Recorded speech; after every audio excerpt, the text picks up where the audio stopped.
damai sejahtera Allah yang melampaui segala akal, itulah yang memelihara hati dan pikiranmu di dalam Kristus Yesus Tuhan. Amin. Firman Tuhan yang menjadi nats khotbah di minggu saat ini diambil dari kitab Ulangan pasal 16, dimulai dari ayat 13 sampai dengan ayat yang ke-17. Mari kita buka Alkitab kita. Saya akan baca, mari kita ikuti bersama. Hari Raya Pondok Daun haruslah kau rayakan 7 hari lamanya. Apabila engkau selesai mengumpulkan hasil tempat pengirikanmu dan tempat pemerasanmu, haruslah engkau bersukaria pada hari raya itu, engkau ini dan anakmu laki-laki serta anakmu perempuan, hambamu laki-laki dan hambamu perempuan, dan orang Lewi, orang asing, anak yatim dan janda yang di dalam tempatmu. 7 hari lamanya engkau harus mengadakan perayaan bagi Tuhan Allahmu di tempat yang akan dipilih Tuhan, sebab Tuhan Allahmu akan memberkati engkau dalam segala hasil tanahmu dan dalam segala usahamu, sehingga engkau dapat bersukaria dengan sungguh-sungguh. 3 kali setahun setiap orang laki-laki di antaramu harus menghadap hadirat Tuhan Allahmu ke tempat yang akan dipilihnya, yakni pada hari raya roti tidak beragi, pada hari raya 7 minggu, dan pada hari raya Pondok Daun. Janganlah ia menghadap hadirat Tuhan dengan tangan hampa, tetapi masing-masing dengan sekedar persembahan sesuai dengan berkat yang diberikan kepadamu oleh Tuhan Allahmu. Demikian firman Tuhan. Sebelum kita bersekutu dengan firman Allah ini, kembali atas nama seluruh majelis jemaat Parhaladu gereja kita, sampailah salam rindu dan salam kasih kepada kita semua. Horas mari kita salut. Jemaat yang dikasihi Tuhan, turpukon ima songon hata parpudi sien si Musa tu bangso Israel. Allah naik masuk ma bangsoi tu tanu Kanaan. Dihilala si Musa macerikot mengulang-ulang kembali ima akapoda akasipaingon dohon hatani debata tu bangsoi asa adong ujahan nasida di tano naik baru ima tano Kanaan. Macetakas do taboto hamu kadongan anggo si Musa dan di paloas debata ibana masuk ke tanah Kanaan. Alahya ibana mangalaosi parsuruon ni debata.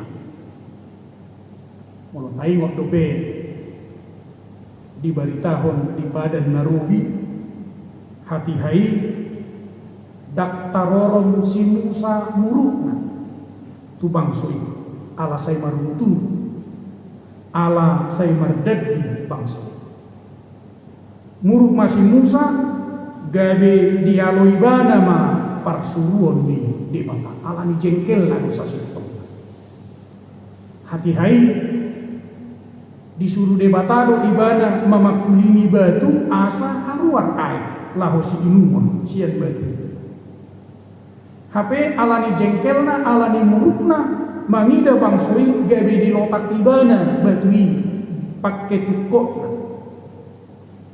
hidup bahenmu di mata alain nang pedang di paloas si Musa masuk ke tanah Kanaan dan gabi madeli bana. Justru di pasidung di pasikop ibana do ulaun tanggung jawab naik do tinggal. Di papungu ibana ma sude bangsui jala di pudai ibana ma jala diulang-ulang ibana ma muse akasi paima akka nanidok ni debata tunasida ima songon pengulangan kembali ido ubahen digoari buku 5 musaon di bahasa Indonesia ido kitab ulangan mengulang-ulang kembali. Hamu kadongan sejarah sudah membuktikan dua hal di ngoluni bangsa Israel, bangsa ni debata.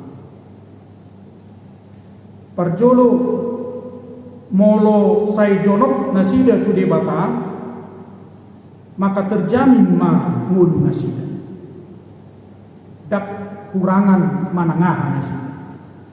Jala saya tetap nasida monang marko. Gabi bangso si hadiaran ma nasida. Dan ini sudah terbukti dari perjalanan selama 40 tahun dari Mesir menuju tanah Kanaan. Paduahon suhar-suhar mina parjolo nakit molo holang nasida dau siad debata marsitaono manasida marsahid manasida di uhum debatama nasida jala sahat tu nama ngadupi hamatnya molo tajaha di 2 Musa 12 ayat 20 itu diberitahu di sini lobi sian 600.000 bawa naborhat sian Mesir kola bawa dobi dang dohot dana dang doho paru molotong tasarupahon 600.000 bawa 600.000 halak borua laos 600.000 halak nang dana berarti nga berjumlah 1.800.000 halak nabukas yan Mesir hati-hati menuju tanah Kanaan. Tapi fakta menunjukkan anggona sahat tanah Kanaan holang 2 halak do na asli sian Mesir sahat tanah Kanaan ima si Joshua do si Kaleb anggona asing naik na dulu di perdalanan ini sudah alani ini sehari-hari macari kok dihilala si Musa pai ngotong bangsa ini asa unang mago identitas nasida asa unang rusur hadirion nasida songon bangsa ni debata songon ianakon ni debata nasida secara khusus ima taringot tu na beribadah taringot tu na beribadah memang kamu kadongan bagi umat Allah ibadah dan memberi persembahan itu adalah pekerjaan yang harus mereka hidup. Karena memang kedua hal ini merupakan perwujudan rasa syukur kita pada perbuatan-perbuatan Tuhan. Beribadah itu artinya kita datang kepada Tuhan. Beribadah itu artinya kita bersujud ke pangkuan Tuhan. Dan tidak ada satupun peribadahan yang tidak disertai dengan persembahan. Kalau kita baca tadi dalam firman Tuhan ini di ayat 16b dan ayat 17 sangat jelas dikatakan di sana, janganlah dia menghadap hadirat Tuhan dengan tangan hampa, tetapi masing-masing dengan sekedar persembahan sesuai dengan berkat yang diberikan kepadamu oleh Tuhan Allah. Dan kita harus ingat, persembahan yang dimaksud Tuhan bukan hanya satu-satunya dalam bentuk natura atau uang. Apalagi dalam perjanjian baru, Rasul Paulus sangat tegas, sangat jelas mengatakan di Rom 12 ayat 1. Di sana dikatakan, persembahkanlah tubuhmu sebagai persembahan yang hidup, yang kudus, dan yang berkenan kepada Allah. Itulah ibadahmu yang sejati. Jemaat yang dikasihi Tuhan, kalau kita melihat dan memperhatikan ayat 13, di sana ada disinggung hari raya Pondok Daun. Mengapa hari raya ini penting harus dirayakan?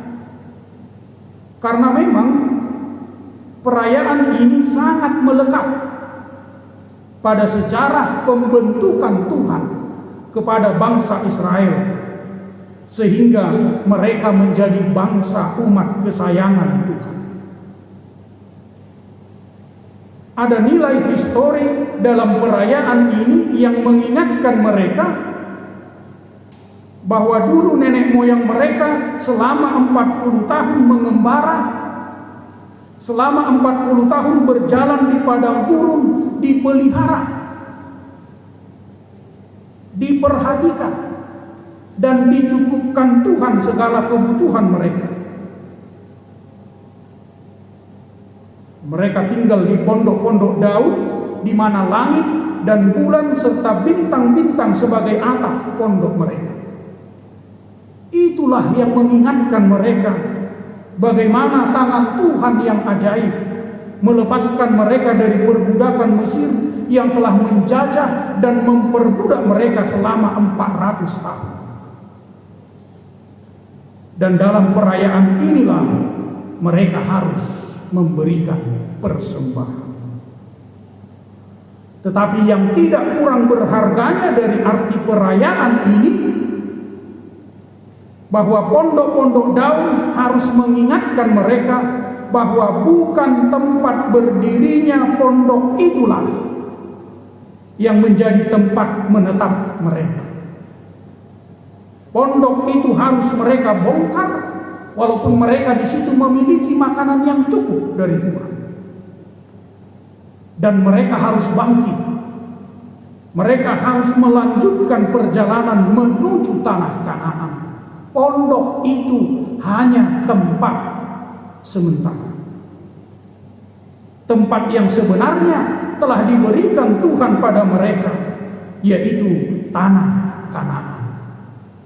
Tanah Kanaan. Secara teologis, ini mengingatkan kita bahwa dengan penebusan yang dilakukan oleh Tuhan Yesus kepada kita, maka kita harus membongkar. Kita harus meninggalkan daging yang fana ini, dan juga seluruh apa yang kita peroleh di dunia ini. Kita harus bangkit menuju tempat yang sudah disediakan Tuhan kepada kita. Tempat kita yang sebenarnya bukanlah di dunia ini, walaupun kita memiliki segalanya di dunia ini. Semua itu harus, sekali lagi, harus kita tinggalkan. Kita berjalan menuju tempat yang sudah disediakan oleh Tuhan Yesus, yaitu sorga. Itulah perjalanan akhir hidup orang-orang percaya. Itu sebabnya Rasul Paulus mengatakan di 2 Korintus 5 ayat 1. Di sana dikatakan, karena kami tahu bahwa jika kemah tempat kediaman kami di bumi ini dibongkar, Allah telah menyediakan suatu tempat kediaman di sorga bagi kami, suatu tempat kediaman yang kekal, yang tidak dibuat oleh tangan manusia. Ini artinya Allah lah yang selalu menyediakan tempat yang terbaik untuk kita. Itulah sebabnya kita harus beribadah datang memuji dan memuliakan nama. Jemaat yang dikasihi Tuhan, melalui firman Tuhan ini kembali kita diingatkan, kembali ditegaskan kepada kita bahwa ibadah itu tidak terlepas dari persembahan. Kolani tutu molo hidok persembahan unang pitor hebe roh turohat, unang pitor hebe. Uang adalah bukan satu-satunya persembahan, tetapi salah satu dari apa yang bisa kita berikan. Kita harus ingat itu. Bukan satu-satunya, tapi salah satu dari apa yang bisa kita berikan. Di awal tadi kita sudah jelaskan bahwa asal ibadah itu adalah ucapan syukur atas perbuatan berkat-berkat Tuhan dalam hidup kita. Artinya Tuhan yang pertama memberi kepada kita. Atas pemberian Tuhan itulah kita mengucap syukur, datang kepada Dia. Itulah peribadahan kita. Dan di ayat 17 tadi, di sana dikatakan, tetapi masing-masing dengan sekedar persembahan sesuai dengan berkat yang diberikan kepadamu oleh Tuhan Allahmu. Kita perhatikan dulu ayat 17 ini. Mari kita garis bawahi dulu kata sekedar dan sesuai dengan berkat yang diberikan Tuhan kepadamu. Inilah yang diterangkan oleh epistel kita tadi, di mana Tuhan Yesus menerangkan tentang persembahan yang disukai oleh Tuhan Allah. Tuhan Yesus memberikan pelajaran bagaimana Allah menilai pemberian persembahan. Tuhan Yesus menerangkan tentang persembahan bahwa pemberian seseorang di bait Allah ditentukan bukan oleh jumlah yang ia berikan, tetapi oleh jumlah yang terlibat dalam pemberian itu. Pemberian janda itu menunjukkan segalanya daripadanya. Ia memberikan sebanyak-banyaknya dari apa yang dapat ia berikan. Persembahan yang hanya 2 peser dia berikan ke dalam peti persembahan, sementara itulah pecahan uang yang paling kecil saat itu. Tetapi justru persembahan itulah yang paling menyenangkan hati Tuhan. Meskipun jumlahnya tidak signifikan di mata dunia ini, tetapi di hadapan Tuhan sangat-sangat besar. Karena itulah jumlah uang yang dimilikinya untuk melanjutkan hidupnya. Kenapa janda itu mampu melakukan semuanya itu? Tentu ini akan menjadi satu pertanyaan dalam hidup kita. Kenapa dia mampu memberikan hidupnya? Karena itulah uang terakhir yang dia miliki. Yang saya tahu dan itu yang saya imani, ada 2 alasan. Yang pertama, ia percaya bahwa Allah akan memelihara hidupnya.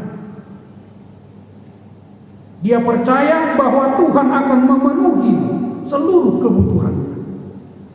Ia meletakkan kepercayaannya pada Allah, bukan pada uangnya. Kemiskinannya bukanlah alasan baginya untuk tidak memberikan persembahan kepada Allah. Luar biasa. Yang kedua, ia tahu bahwa yang ada padanya semuanya itu adalah pemberian Tuhan dan berasal dari Tuhan dan harus kembali kepada Tuhan.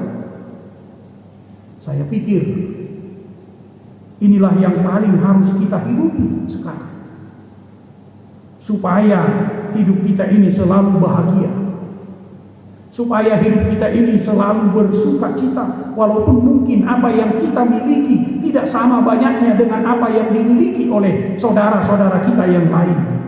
Tapi tidak akan ada yang bisa mengambil kebahagiaan dan sukacita dalam hidup kita. Ingatlah, di balik semua keberadaan kita sekarang ini, ada Tuhan Yesus yang menyertai dan menopang hidup kita. Percayakan hidup kita ke dalam tangan pengasihan dan penyertaan-Nya. Ada satu ilustrasi yang sudah pernah saya sampaikan juga di gereja kita ini, tapi sangat-sangat menyentuh akal budi dan juga pengertian kita. Dalam satu acara wisuda sarjana, seorang wisudawan terpilih menjadi mahasiswa teladan dan yang terbaik.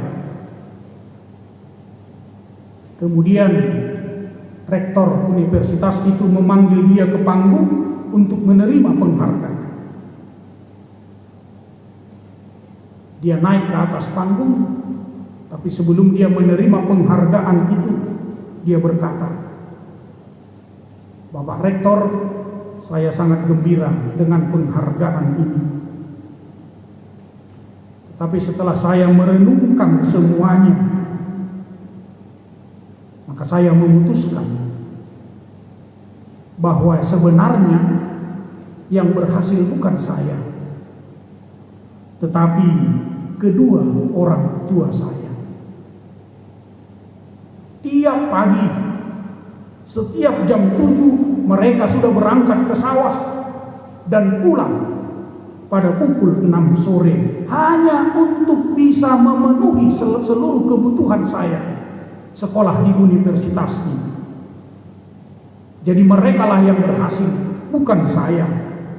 Oleh karena itu, izinkan saya pada saat ini mengundang kedua orang tua saya untuk maju ke depan menerima penghargaan ini.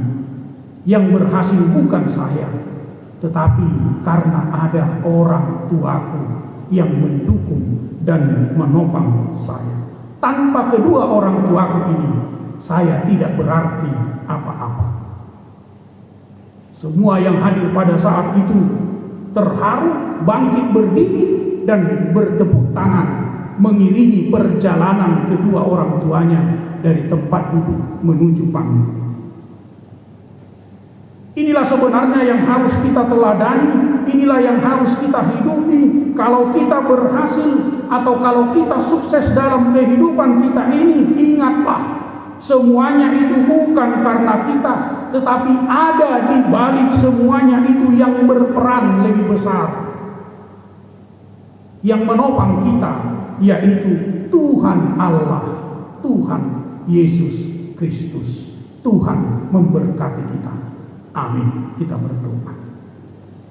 Terima kasih Tuhan atas firman-Mu ini. Engkau telah menyapa kami, ajari kami, kuatkan kami, sehingga kami tidak hanya sebagai pendengar, tetapi menjadi pelaku-pelaku firman Tuhan. Bapa yang Maha Baik, kami tahu, kami sadari, dan kami saksikan, kami sudah menerima begitu banyak penyertaan, berkat-berkat dari Tuhan. Untuk itulah kami datang beribadah, kami datang ke hadapan-Mu, memuji dan memuliakan nama-Mu yang kudus.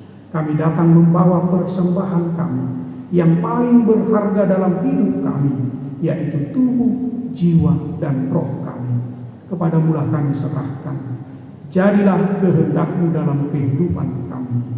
Bapa yang Maha Baik, pada saat ini kami tetap bergumul dengan bersama-sama pemerintah kami untuk memerangi, untuk memutus penyebaran penyakit virus corona ini. Berikan hikmat kepada kami, berikan kekuatan kepada kami. Bapa yang Maha Baik, ketika kami sudah menjalani kehidupan new normal sekarang, tetap ingatkan kami untuk tidak anggap enteng, untuk tidak ceroboh menghadapi virus corona ini. Tetap lindungi kami, sertai kami, keluarga kami, anak-anak kami di setiap aktivitas kami. Bapa yang Maha Baik, kami percaya Tuhan senantiasa menyertai dan memberkati ibadah kami di gerejamu dan juga di rumah-rumah pada saat ini. Bapa yang Maha Baik, kami percaya kalau kami bisa beribadah pada saat ini, itu karena penyertaan kasih Tuhan dalam kehidupan kami. Itu juga yang menjadi kerinduan kami untuk 1 minggu ke depan di setiap aktivitas kami. Sertai kami, berkati kami, jauhkan kami dari mara bahaya dan juga dari rencana-rencana si jahat. Terima kasih Bapa, dalam nama Yesus Kristus kami berdoa dan mengucap syukur. Amin.